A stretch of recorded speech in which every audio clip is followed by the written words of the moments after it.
Bonjour à tous, bienvenue dans cette capsule qui vous permettra de construire et de résoudre un tableau d'avancement facilement. Alors que permet de faire un tableau d'avancement? Il permet de faire un bilan des quantités de matière lors d'une transformation chimique, d'identifier facilement le réactif limitant, c'est-à-dire le réactif qui s'épuise en premier, et enfin de prévoir les quantités de matière, de réactifs et de produits à la fin de la réaction. La première étape pour résoudre un tableau d'avancement consiste à écrire l'équation de la réaction. Celle-ci doit être équilibrée. On prendra dans cette vidéo l'exemple d'une réaction entre deux réactifs qu'on nommera A et B qui formera un produit C. On peut l'écrire sous cette forme. Petit A plus petit B va donner petit C, C. Où petit a, petit b et petit c sont les coefficients stoichiométriques de la réaction. Cette équation de la réaction constituera la première ligne de ton tableau d'avancement. Voici le tableau d'avancement. Attribuez une colonne pour chaque réactif et produit de l'équation, puis une colonne supplémentaire pour l'avancement. Consacrez la première ligne du tableau pour l'état initial, la seconde pour l'état en cours, ou des fois appelé l'état intermédiaire, et enfin la troisième ligne pour l'état final. Pour l'état initial, la réaction n'a encore pas démarré. Les réactifs ont une quantité en mol correspondant à la quantité initiale de matière, que l'on pourra écrire petit n I du réactif A et petit n I B du réactif B. Quant à la quantité initiale de matière de C, elle est généralement nulle. Je te rappelle, la réaction n'a encore pas démarré. Pour déterminer les quantités de matière initiale NiA et NiB, il faut se servir des données de l'exercice ou du TP. Mais le plus généralement, on utilise les deux formules suivantes. N est égal à C fois V, concentration fois volume. Attention à bien mettre dans les mêmes unités. Ou alors, N est égal à la masse divisée par la masse molaire.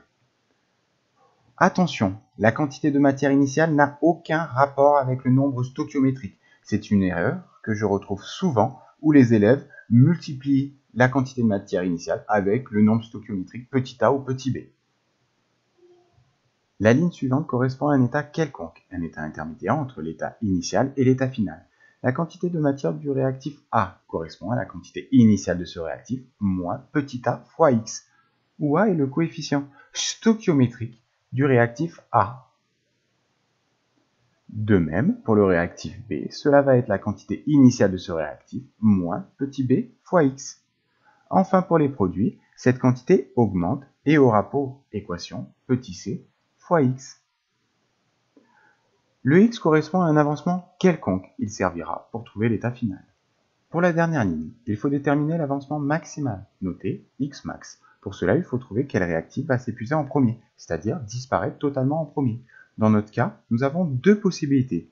Soit le réactif A s'épuise en premier, soit c'est le réactif B. Si A s'épuise en premier, cela veut dire qu'il n'y aura plus de réactif A. On pourra donc noter que sa quantité va être égale à 0. On résout cette équation. Pour rappel, on détermine l'avancement maximal, noté X max. Dans ce cas-là, X max va être égal à la quantité initiale de réactif A sur le coefficient stoichiométrique du réactif A, petit a. Dans notre deuxième cas de figure, si c'est le réactif B qui s'épuise en premier, on pourra donc noter que sa quantité va être égale à 0. On résout l'équation, ce qui nous emmène à X max égale la quantité de matière initiale du réactif B sur son coefficient stoichiométrique petit b. Il faudra recommencer cette opération autant de fois qu'il y a de réactifs. Une fois cela fait, il ne nous reste plus qu'à déterminer X max entre nos différentes possibilités. Il suffira de choisir le X max de plus faible valeur.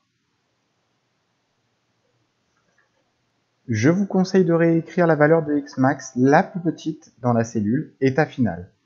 Pour résoudre la dernière ligne, il suffit de résoudre l'équation de l'état intermédiaire en remplaçant X par la valeur de X max. Cette dernière ligne correspond aux quantités de matière à la fin de la réaction. Voilà, cette capsule est maintenant terminée. Vous savez à présent faire et résoudre un tableau d'avancement.